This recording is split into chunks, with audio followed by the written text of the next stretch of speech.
है, उससे हाथ मिलाना चाहता है, उसे अपना कहता है। एक दिन उन्हीं गलियों में गोविंद को दूसरे बच्चों के साथ खेलने से भी मना कर दिया गया था। जानते हैं क्यों? क्योंकि गोविंद एक रिक्शे वाले का बेटा है।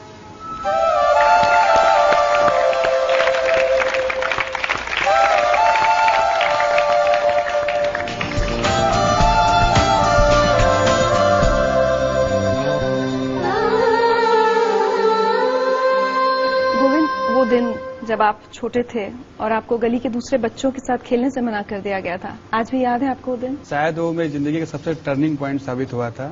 मेरे एरिया थोड़ा इंडस्ट्रियल एरिया है, तो काफी अमीर अमीर लोग के वहाँ घर हैं। तो मेरा फ्रेंड था, उसके साथ खेलते खेलते उसके घर में चला गया था। तो उसके फादर थे, उन्होंने मुझसे बहुत ही वो शॉक्ड हो गया कि मैं उनके घर में कैसे आ गया, क्योंकि वो अपने आप को एलीट क्लास फैमिली का समझते थे। तो उन्होंने मुझे घर से बाहर निकालते हुए कहा कि तुम्हारे जैसे परिवार के लड़कों को हमारे घर में आने की हिम्मत कैसे हुई। वो बात मुझे कई दिन तक समझ में नहीं आई, क्योंकि फिर मैंने अपने एक वरिष्ठ व्यक्ति से जो तैयारी कर रहे थे, एजुकेशन में काफी अच्छे थे, उनसे पूछा कि उन्होंने ये बात क्यों कहा। तो उन्होंने कहा कि तुम्हारे जो सामाजिक बैकग्राउंड है, तुम्हारे जो परिवार के बैकग्राउंड है, उसकी वजह से उन्होंने ऐसा कहा। तो मुझे लगा कि मैंने पूछा बैकग्राउंड कैसे बदलते हैं। तो उन्होंने कहा कि बैकग्राउंड या तो तुम्हारे पिता के वर्क से बदल सकता है, या तुम अपने आप को समाज में इतना इस्टेब्लिश कर लो कि उससे ऊपर जाने के बारे में कोई न सोचे। तो मैंने उनसे पूछा कि इस देश में ऐसी क्या चीज है जो मैं कर लूं तो शायद उससे ऊपर सर्विस में जाने में कोई नहीं बता सकता। तो तैयारी में थे, उन्होंने बताया कि अगर तुम आईएएस बन जाओ, मजाक में ही उन्होंने बोला था, अगर तुम आईएएस बन जाओ तो इस देश में उससे ऊपर की जॉब कोई भी नहीं है। तो उसी दिन से मैंने सोचा था कि अच्छा मैं आईएएस ही बनूंगा, और उसका प्रतिफल था कि मैंने यूपीएससी की परीक्षा पहले ही प्रयास में निकाल ली थी। मतलब 6th स्टैंडर्ड आप बता रहे हैं, तो शायद 12-13 साल की उम्र रही होगी आपकी। बिल्कुल, बिल्कुल। उस उम्र में आपको ये बात इतनी चुभ गई थी कि आप कहते हैं कि उसने आपकी जिंदगी की दिशा बदल दी थी? हाँ, क्योंकि उसी समय मैंने तय कर लिया था कि मुझे इस सेवा में जाना है, और इतना ज्यादा मैं कंसंट्रेट इसके बारे में था कि लोग 10th करते हैं, 11th करते हैं तो सोचते हैं कि मैं इंजीनियर बनूंगा, डॉक्टर बनूंगा, उसके बाद वो लोग सोचते हैं कि मैं आईएएस बनूंगा। मैंने उसी समय सोच लिया था कि मैं आईएएस बनूंगा। घर के हालात कैसे थे? हालात खराब थे, लेकिन हम कंपेयर कभी नहीं करते थे ये हालात अच्छे क्या होते हैं, जिसके घर खर्चा पर डे 1000 वही अच्छा है, ऐसी कोई बात नहीं थी। लेकिन हाँ, प्रॉब्लम्स बहुत आती थी, खास करके क्योंकि हम लोग एक ही रूम में रहते थे, 5 लोग थे एक ही रूम में, मतलब खाना बनाना सभी काम एक ही रूम में होता था। तो माहौल बहुत ज्यादा टिपिकल था, जिसकी वजह से प्रॉब्लम काफी आती थी। दूसरे बच्चों को देखकर कॉम्प्लेक्स भी होता था कि मैं इन जैसा क्यों नहीं हूँ, या मेरे पास इतनी फैसिलिटीज क्यों नहीं है? होता था कभी कभी। कोई बच्चे का मन जो 7th 8th में पढ़ता है, उसके मन में आ ही सकता है कि मेरे पास अच्छे कपड़े हों, जो हमें साल भर में एक बार मिलते थे होली पर। कई लड़कों को हर साल 3, 4, 5 तक मिलते थे। तो होता था, लेकिन छोटी छोटी बातें ही तो ज्यादा पिंच करती थी कि मुझे आगे और बढ़ना है, और पढ़ना है, और पढ़ना है। जो वो मैंने 6th स्टैंडर्ड में सोचा था उसे पूरा करना है, वो ज्यादा हेल्पफुल हुई गई। तो और जब आप बहुत पढ़ने की कोशिश करते थे तो अड़ोस पड़ोस वाले आपको काफी डिस्करेज भी करते थे, कुछ उल्टा सीधा भी बोलते थे? बहुत ज्यादा, थोड़ा तो नहीं कर सकता, बहुत ज्यादा करते थे। क्योंकि मेरी सिस्टर ममता जी, जिन्होंने पढ़ाई की नींव रखी घर में, लोग बहुत उन पर पिंच करते थे कि तुम्हें तो बर्तन धोना चाहिए दूसरे घर में जाकर, तुम पढ़ने के बारे में कैसे सोच सकती हो।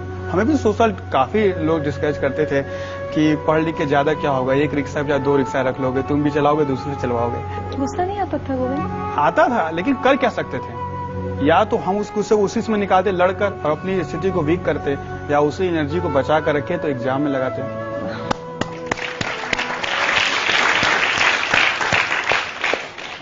जिन गलियों में आपके बचपन में इतनी सारी परेशानियां हुई हैं, आपने लोगों के इतने ताने सुने, आपको पता ही होगा कि उन गलियों के लोग अब आज आप पर बहुत फख्र करते हैं। कई लोग कहते हैं कि हमें पहले से पता था कि हो जाएगा। जबकि ये ऑब्वियस था कि लोग कहते थे कि इस परीक्षा में कोई निकल ही नहीं सकता था, क्योंकि हम 100% दावे के साथ कह सकते उनमें से कोई किसी आईएएस ऑफिसर के साथ मिला भी नहीं होगा आज तक। नहीं मिला होगा। दिल्ली जब आप आए, आईएएस के लिए कोचिंग करते हैं बच्चे, बहुत खर्चा होता है, दिल्ली आकर रहते हैं छोटी छोटी जगहों से, यहाँ अपने खर्चे बड़े शहर के बहुत सारे होते हैं, वो सब कैसे मैनेज किया? मेरे फादर के पास थोड़ी जमीन थी, उन्होंने उसको बेच दी स्टार्टिंग, लेकिन हम दिल्ली जाएं तो हमें स्टेब्लिश होने में या कुछ करने में कम से कम 1-2 महीने की जरूरत पड़ेगी, क्योंकि हम किसी को जानते नहीं थे यहाँ पर। सबसे छोटी गीता दीदी, उनकी इकोनॉमिक से थोड़ी ठीक थी, तो वो अपने ससुराल वालों से लड़के मेरी सपोर्ट करती थी, क्योंकि विश्वास तो किसी को नहीं था, केवल मेरी सिस्टर्स को छोड़कर। आपने बहुत खुद के लिए बहुत परेशानियां सही, टिफिन आप आधा खाते थे एक दिन में, हर चीज बहुत बचा बचा कर आप पैसे खर्च करते थे कि ज्यादा पैसा खर्च ना हो जाए। जो हमारी परेशानी थी कि हमने हाफ टिफिन किया या एक बार तो था कि हम 150 रुपये महीना ही केवल बचा था, मतलब खाना के देने के बाद जो 2 टाइम हाफ खाते थे उस पर 150 था कि दोनों टाइम अब चाय भी हम संभव नहीं था कि पी पाए, क्योंकि दिल्ली में 4 रुपए का 1 कप चाय होता है, तो इतना भी मेरे पास नहीं था कि हम दोनों टाइम चाय पी पाते। लेकिन इससे क्या फर्क पड़ा, हम और मजबूत हुए उभरे ना, और हमारी परेशानी थी, हमने उसको सॉल्व करने की कोशिश किया। उसका फिजिकल प्रॉब्लम बहुत झेलना पड़ा, बहुत कमजोर हो गए, बहुत बीमारियां हो गई, बट मेंटल बहुत हम टफ हुए उससे। सुनवाते हैं आपको। मैंने उसको पहली बार देखा जब वो हमारे एग्जामिनेशन ओरिएंटेशन कैंप में आया। हर हमारे सेशन के बाद वो 5 से 10 मिनट एक्स्ट्रा लेता था, क्योंकि उसके 4 से 5 सवाल एक्स्ट्रा होते थे, और जब तक वो सेटिस्फाई नहीं होता था वो छोड़ता नहीं था। मुझे कई बार ये लगता था कि विद्यार्थी इतना झक्की क्यों है, ये वास्तव में इंटरेस्टेड है या दिखाने में इंटरेस्टेड है। अब इसका अंदाजा लगाना उस समय कठिन था। मेरी उसके लिए बहुत बहुत शुभकामनाएं हैं। गोविंद जायसवाल का कहना है कि आज वो जो कुछ भी है उसका सारा श्रेय उनके परिवार को, उनके पिता को, उनकी बहनों को जाता है। उनका परिवार उनके लिए क्या सोचता है ये हम जानेंगे एक छोटे से ब्रेक के बाद। जिंदगी लाइव में आज हमारे साथ हैं गोविंद जायसवाल। बनारस में एक कमरे के घर में पले बढ़े, पड़ोसियों के ताने सहे, गरीबी देखी लेकिन हिम्मत नहीं हारी, और उसी की बदौलत आज वो एक IAS ऑफिसर हैं। आज आप जो कुछ हैं, जिस मुकाम पर पहुंचे हैं, उसके लिए किस किस को शुक्रिया कहना चाहेंगे, धन्यवाद कहना चाहेंगे? मेरी सिस्टर्स हैं, ममता दी और गीता दी। ममता दी तो पता नहीं किस जन्म का पुण्य था कि ऐसा मिला था कि जब हम इंटरव्यू देने जा रहे थे UPSC का फाइनल एग्जामिनेशन था, तो वो प्रेग्नेंट थी, उनको कॉम्प्लिकेशंस कुछ आ गई थी, और मेरा इंटरव्यू था अप्रैल में, तो उन्हें डॉक्टर ने चेकअप के लिए बोल दिया था। लेकिन उसके बावजूद भी वो हमें दे दी पैसा, 5,000 कपड़े और जूते खरीदने थे इंटरव्यू के लिए। तो लोगों ने पूछा क्या करो, क्या नहीं, उसका रिजल्ट आएगा 14 मई को ना, उसके बाद हम करवा लेंगे। वो विश्वास हम टूटने नहीं देना चाहते थे, और उसी की मतलब बदौलत था कि UPSC ने हमें 70% मार्क्स दिए थे, जो ऑल ओवर इंडिया हिंदी माध्यम में सर्वोच्च मार्क्स थे। तो और उन अभावों को सबसे ज्यादा धन्यवाद देना चाहूंगा जिन्होंने मुझे सबसे ज्यादा शक्तिमान बनाया। गोविंद, आज ममता दीदी आपसे कुछ कहना चाहती है। गोविंद शुरू से बहुत मेहनती था, पढ़ने लिखने में वो हमेशा फर्स्ट क्लास आता था, और आज जो भी किया है सिर्फ अपनी मेहनत से और अपने विश्वास से किया है, और सबकी मदद तो अपनी जगह पर है। लेकिन उसका कहना था कि दीदी अभाव के प्रभाव से व्यक्ति बहुत कुछ कर सकता है।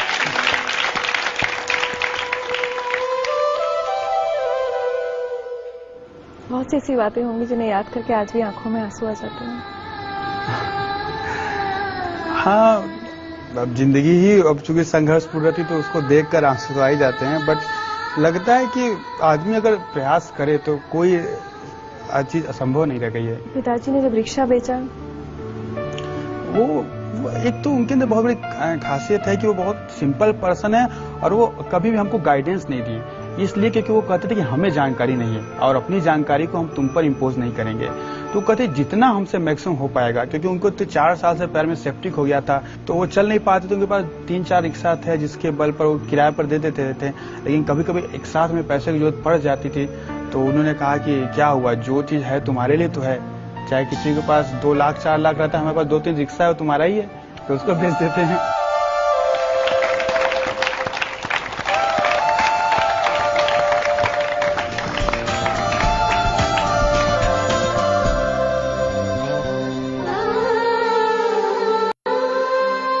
गीता, मैं आपसे अगर पूछूं, बहुत कम ऐसे उसमें माता पिता कई बार इतनी देर तक साथ दे पाते हैं, लगता है कि अब लड़का कमाना शुरू करे। आप लोगों को कभी लगा कि आपके पिता ने बहुत ज्यादा साथ दिया आप लोगों का? हाँ, मतलब साथ तो बहुत दिए, क्योंकि इनकी वो जो कैपेसिटी किसी तरह थी नहीं, फिर भी अंदर से कभी कभी इनका मनोबल टूट जाता था, तो हम लोग सपोर्ट करते थे कि नहीं, मतलब एक चांस तो देना ही चाहिए। आप बहुत होशियार थे, आपने बहुत मेहनत की थी, तबियत अपनी खराब कर ली थी, सब कुछ किया था, लेकिन आज भी ये ख्याल आकर रूह कांपती होगी कि अगर सिलेक्शन नहीं होता तो उस दिन क्या होता। 14 मई को आपका रिजल्ट आया। सच पूछे तो हम इसका आंसर दे रहे हैं, गोविंद का तो कुछ होता नहीं, लेकिन न जाने कितने लोग मर गए होते, मर जाते, सही बता रहे हैं।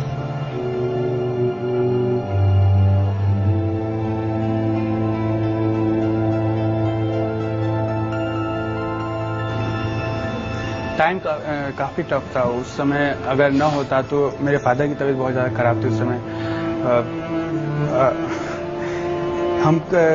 हमारे रिजल्ट के 10-15 दिन पहले तो बाबूजी रोटी अचार में पानी डाल के खा रहे थे।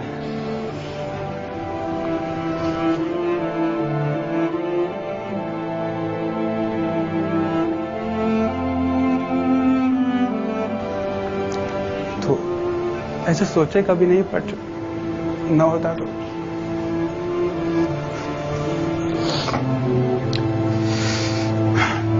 उसको भी संभालते किसी तरह, बट टाइम काफी टफ हो जाता।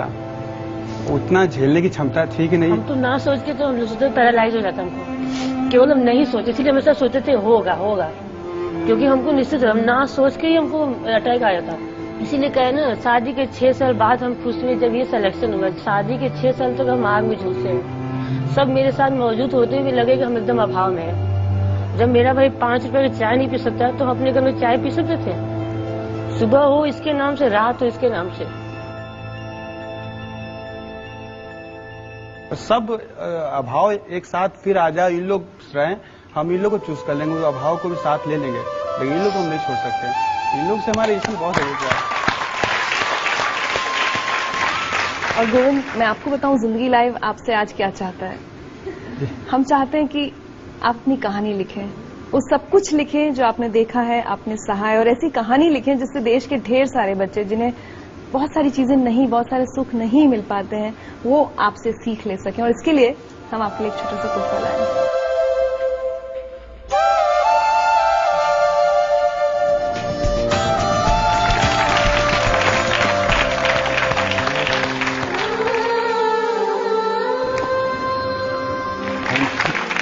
और आज हम चाहते हैं कि इस परिवार के लिए, ऐसे पिता के लिए और ऐसी बहन के लिए हम सब अगर खड़े होकर तालियां बजाएं, इस परिवार को हमारा सैल्यूटेशन।